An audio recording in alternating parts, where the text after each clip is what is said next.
right, now for the AFEX commodity update, it's mostly red on the commodity market summary for the week ended June 13th, 2022. The number of deals and AFEX commodity index were up about 2 and 0.81% respectively, with other counters in the red. Join us now is Femi Kehinde, analyst, structuring and origination at AFEX, to give us the details. Great to have you. Hi, Ladi. Great to be here again. Yeah, so Femi, tell me, how did my money perform this the week ended?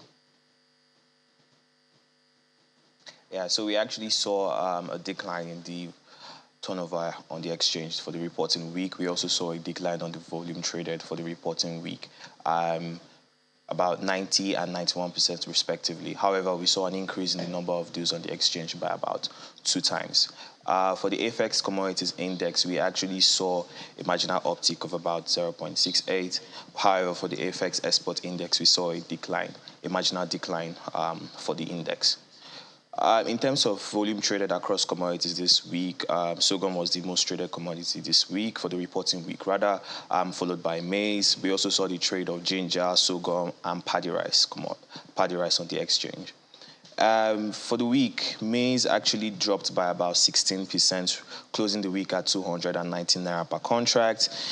Sorghum actually dropped by 2.12%, closing the week at 224 naira per contract. Paddy rice dropped by about 1.98%, closing the week at 246 naira per contract. And ginger dropped by about 4.56%, closing the week at 963 naira per contract. Other prices on the exchange remain the same. And for more information about our report, you can visit our website at afexafricanexchange.com, or you can follow us on our social media handles at AFEX Nigeria or COMEX by AFEX.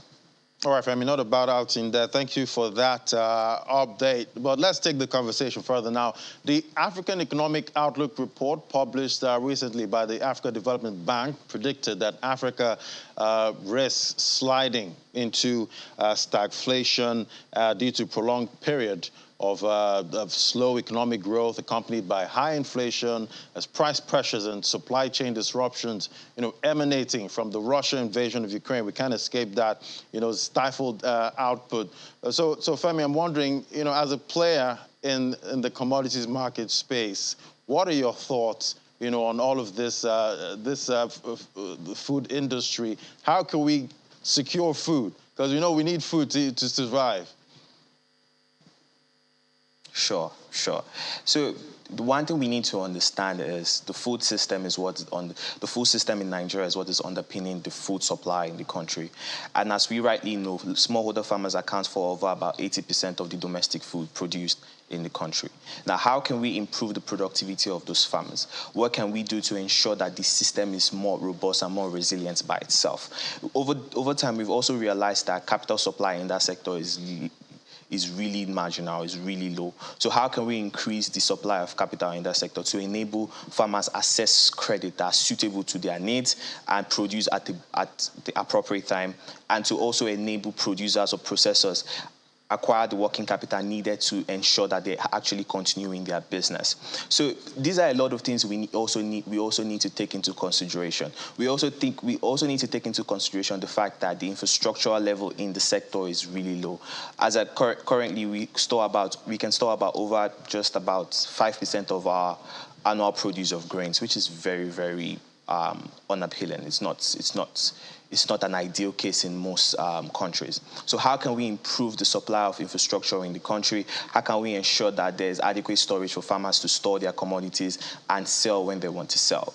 The other thing that I think that is very important is the fact that we need to create efficient markets. So how can we create efficient markets, given that farmers stay in farther from or far away from economic hotspots where producers actually procure the commodity? And as a result of this, we've also seen a fragmented nature in our commodity system. So how can we bridge that gap? How can we leverage on technology to ensure that the market is more efficient, or there's efficient price discovery, players can effectively meet themselves and buy and sell, farmers can produce at the right time and produce enough quantity, and also gain enough income to ply back into their production, at the end of the day, increasing their productivity over time.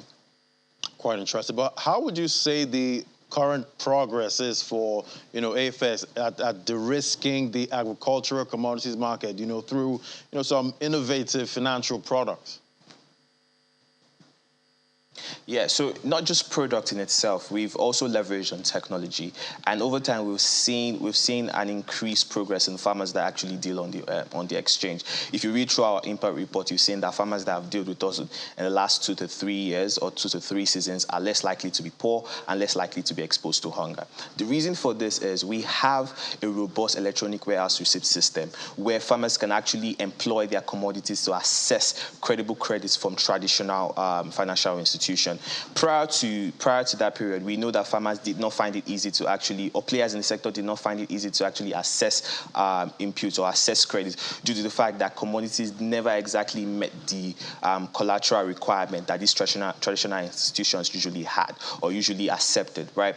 But as a result of our innovative technology, our in-house technology workbench, which actually ensures that, okay, look, so a farmer brings a commodity to the warehouse, that commodity is graded, the farmer is issued an electronic warehouse receipt. The farmer can go to a financial institution and say, look, I want to raise funds, or I need this level of capital, and this is what I am pledging as my collateral. And the financial institution can accept it.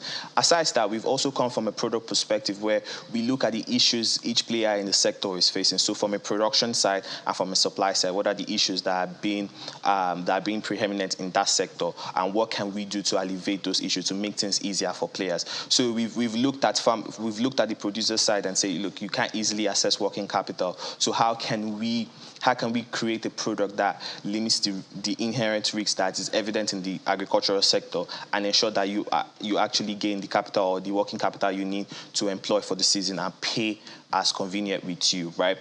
Because over time, we also realized that the domestic or the traditional credits facility available in the country do not exactly fit the needs of farmers, or are not exactly suitable for farmers and the producers alike due to the different dynamics governing the agricultural sector. So yeah, we've leveraged on technology, we've leveraged on products, and we've seen an increased impact in the life of all stakeholders that deal on the exchange. Policy directions and private sector roles that could help to mitigate the, intending stagflation in Africa? So I think it's important that we place emphasis on the need for infrastructure. That's one. We can have private sector players, we can have the public sector players joining hands, creating partnership to provide necessary infrastructure for us to actually have a robust commodities market or robust commodities exchange in the country. So infrastructures like good road networks, storage networks, and the likes. So we need those infrastructures. Also, I think it's important that there needs to be a focus in developing the rural areas, because if these rural areas are largely underdeveloped and people continue to focus, or there's a continued flight from rural areas to urban areas, we see that the participants in agriculture might tend to reduce over time. And if this continues to be the case, we know that food production might likely decline, and it's not exactly a good thing for the domestic economy as a whole. So yeah, we also need to focus. We also need to focus our eyes or our intentions in developing the rural areas, ensuring that socio-economic amenities are available in those areas. We also need to find ways to open the sector to adequate financing.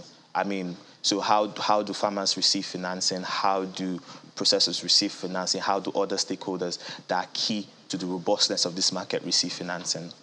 Right, funding is a very big aspect of all of this. But what is AFEX, planning, or any ongoing plans on de-risking the food industry and providing food for the food industry? I mean, so over the years, we've spent a lot of time to perfect our success model in terms of our engagement in the physical market, our engagement of training the farmers, ensuring that, okay, this is the right use of fertilizer, this is how you can assess credit, these are the products available on the exchange for you to assess credit and for you to produce on a timely basis. So we have that. We are also looking at building a derivative market where all market participants can actually lock their risks, so they can actually eliminate or reduce 2 risks that they are exposed to. So that's the supply risks, one, and also the price risks, right? Because a lot of the time we see, or like we've observed in the price fluctuations or the price movement of commodities in Nigeria, we've seen sharp, rapid price movement from immediately away after the harvest, right? So what if there's a process to which processors can actually lock in their prices? Also, farmers can actually lock in their prices, and at the end of the day, ensure that, okay, look, I'm promised supply, so I've eliminated my supply risks that I'm exposed to, so there's no tendency for my supply or my production to drop or halt as a result of supply disruption, and then at the same time my price loss has been reduced significantly. So yeah, we're looking to develop the futures market or a derivative market for that. Right. So much you're doing that to make sure I don't go hungry. Thank you so much, Femi Kehinde, analyst structuring and origination at AFEX. It's great having you on the program. All right, so we'll take a moment now.